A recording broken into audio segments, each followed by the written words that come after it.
मग बघा आता इथं दिलेलं आहे नेक्स्ट प्रॉब्लेम.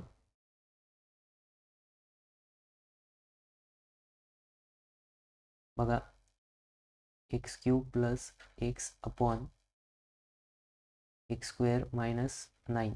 ठीक आहे. मग इथं जर तुम्ही ऑब्झर्व केलं हा काय वरतीची वरती डिग्री किती आली आहे 3 आणि इथं डिग्री किती आलेली आहे 2. मग बघा हा कोणता फ्रॅक्शन आहे इम्प्रॉपर फ्रॅक्शन आहे. हा कोणता फ्रॅक्शन आहे improper fraction. This is improper fraction. मग इम्प्रॉपर फ्रॅक्शन असल्यावर काय करावं आपल्याला भागाकार करावा लागतो. मग भागाकार करताना बघा एक्स स्क्वेअर मायनस 9 हा काय डिव्हिडंड.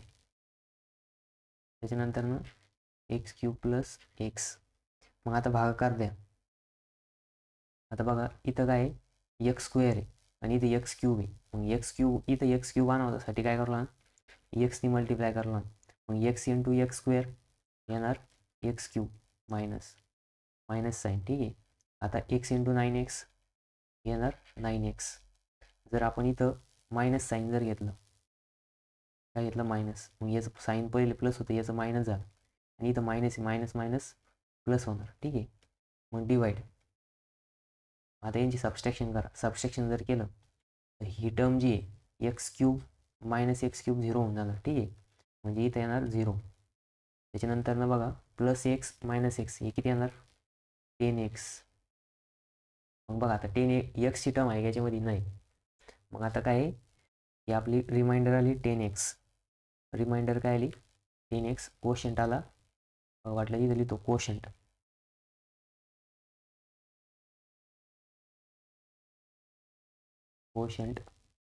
रिमाइंडर.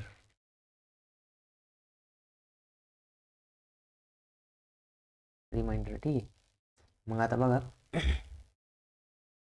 आपलं जे डिव्हिडंड काय आहे x cube plus x upon x square divisor x square minus 9 equals to. बघा आता इथं कोशंट लिहा हा x plus remainder 10x upon आता आपला डिवायझर एक्स स्क्वेअर मायनस 9. मग हा कोणता फॉर्म्युला आहे बघा. सपोज आपला हा डिव्हिडंड आहे हा डिवायझर आहे. Divisor equals to quotient plus remainder upon divisor. हा डिव्हिडंड. ठीक आहे. हा फॉर्म्युला मी तुम्हाला मागच्या एक्झाम्पलमध्ये सांगितलं होतं कसं येतो. हा बेसिक फॉर्म्युल्यावरूनच येतो नाही का. आपण जसं dividend equals to divisor into quotient plus remainder या फॉर्म्युल्यावरून हा आलेला आहे. ठीक आहे. मग आता जर ऑब्झर्व केलं तर हा जो फ्रॅक्शन आहे हा प्रॉपर फ्रॅक्शन झाला. प्रॉपर फ्रॅक्शन का झाला हा एक्सची टर्म सेपरेट झाली 10x upon x square minus 1. मग बघा इथं याचं डिग्री 1 आहे आणि याची डिग्री 2 आहे म्हणजे हा प्रॉपर फ्रॅक्शन आहे. मग आता बघा इथं काय करावं लागलं आता हा जो एक्स तसाच राहणार हा 10x अपॉन एक्स स्क्वेअर. मग इथं काय आहे एक्स स्क्वेअर मायनस 9ला आपण 3चा स्क्वेअर लिहू शकतो. मग बघा a minus b a square minus b square आलं. मग इथे येणार a plus x plus upon 10x upon x minus 3 x plus 3 आली नंतर येणार एक्स मायनस 3. ही दोन काय आली या टर्मची फॅक्टर आली कोणत्या फॉर्म्युल्यानुसार तर या फॉर्म्युल्यानुसार कोणता x square minus b square. मग ए प्लस बी आणि ए मायनस बी. ठीक आहे. मग बघा आता नेक्स्ट काय करायचं ही जी टर्म आहे हिची फॅक्टर पाडायची आणि या साईडला येतच राहणार.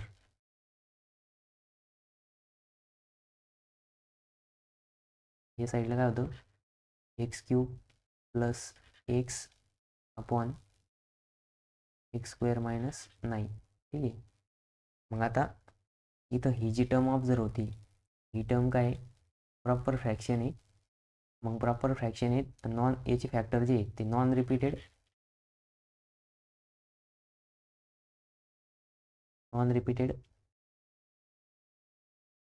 लिनियर फॅक्टर आहे. या टर्मचे फॅक्टर घ्या आता. ठीक आहे, ही टर्म साईडला घेऊ आपण. 10x upon x plus 3 x minus 3. मग याचं काय येणार, constant a upon first factor x plus 3 plus b upon x minus 3. याला इक्वेशन नंबर 1 नाव द्यायचं. मग बघा आता येणार इथं 10x इक्वल्स टू अपॉनला एक्स प्लस 3 आणि देणार एक्स मायनस 3. ठीक आहे,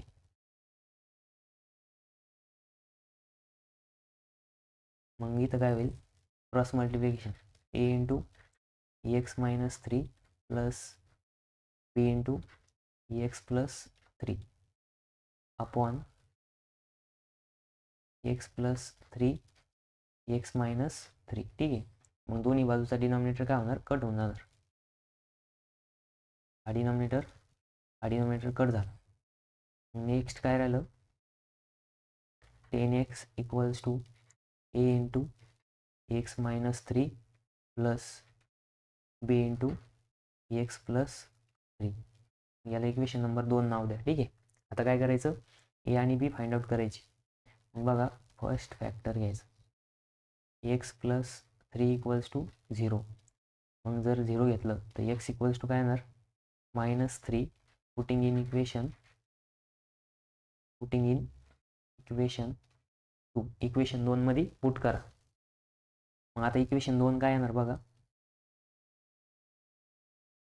10 इंटू मायनस 3 बरोबर ए इंटू ब्रॅकेटमध्ये मायनस 3, ऑलरेडी एक मायनस 3 तिथं, plus b into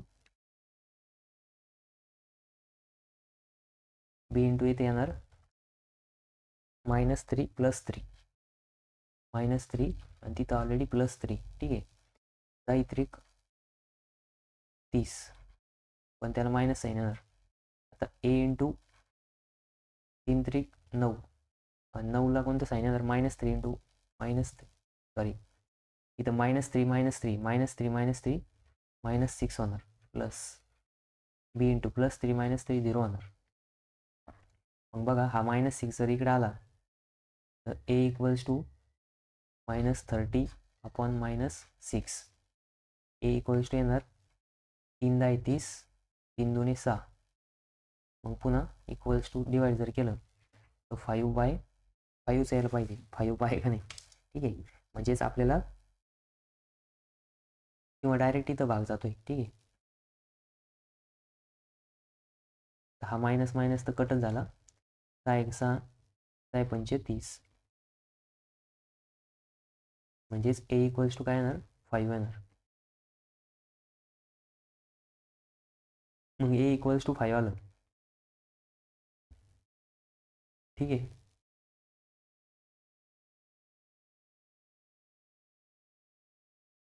A equals to 5 भेटला. आता बी इक्वल्स टू कसं काढणार, मग बी इक्वल्स टू बघा सेकंड फॅक्टर काय आहे, x minus 3. X minus 3 equals to जर 0 घेतलं तर x equals to 3. Putting in equation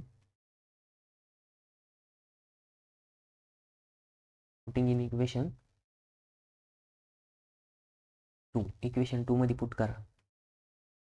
मग इक्वेशन 2 काय बघा, 10 ब्रॅकेटमध्ये 3 इक्वल्स टू ए इंटू ब्रॅकेटमध्ये बघा एक्स मायनस 3 म्हणजे 3 minus 3 plus b into ब्रॅकेटमध्ये 3 plus 3. मग बघा 3 3 10 3 30.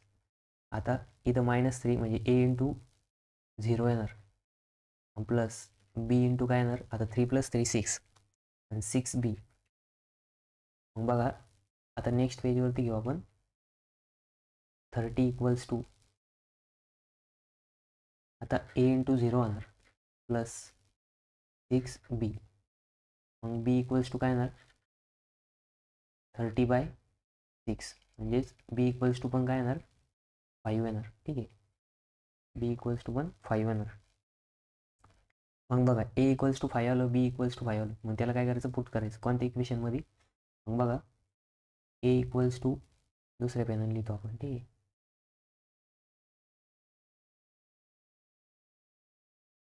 इथे लिहा ए इक्वल्स टू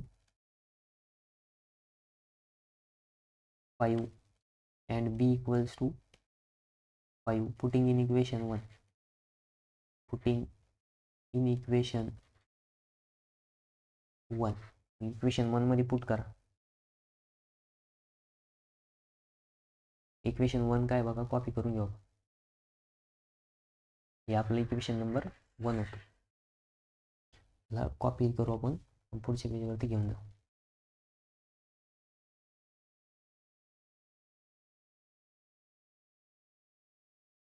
याच्यामध्ये पुट करा आता.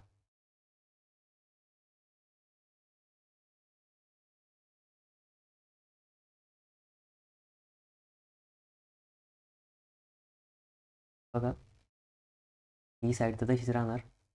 मग 5 upon x plus 3 plus 5 upon x minus 3, इथं राहणार 10x upon x plus 3 x minus 3, ठीक आहे.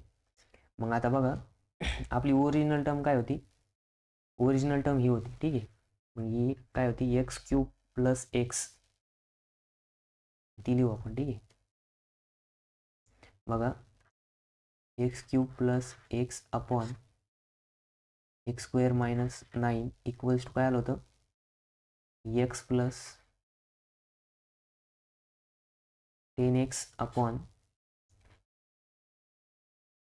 एक्स प्लस 3 आणि एक्स मायनस 3, ठीक आहे. ही टर्म आली ती. आता ह्याच्या जागेवरती हे लिहून टाका. मग इथे येणार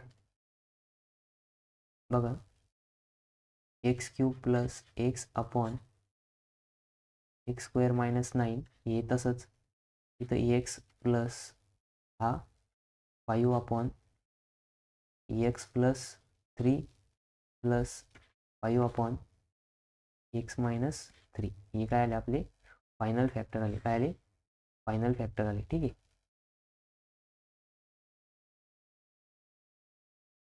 म्हणजे काय आलं आपलं फायनल आन्सर आलं, ठीक आहे. हा काय की इनप्रॉपर फ्रॅक्शन दिलं होतं, आपण त्याला प्रॉपरमध्ये कन्वर्ट केलं. नंतरनं ज्या टर्म्स आल्या त्याच्यामधल्या एका टर्मचे फ्रॅक्शन फाइंड आउट केले आणि ते ॲज इट इज आपण राईट केलं, ठीक आहे. या अशी प्रॉब्लेम पेपरला येत नाही शक्यतो, बट आले तर तुम्हाला सॉल्व्ह करता आलं पाहिजे.